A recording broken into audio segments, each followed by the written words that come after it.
ایک دوست نے مجھ سے ایک دفعہ پوچھا تھا کہ حضرت صاحب والدین چلے گئے ہیں، ان کے لیے کیا کروں؟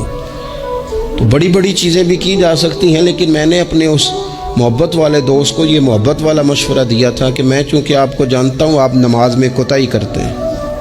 آپ نہ نماز پڑھنی شروع کر دیں۔ وہ کہنے لگے جی وہ تو میں پڑھوں گا، والدین کے لیے کیا کروں؟ میں نے کہا نماز پڑھیں، ہر نماز کی آخری رکعت میں کہو گے نا ربنا اغفر لی ولیوالدیّ، کہو گے نا ہر نماز میں،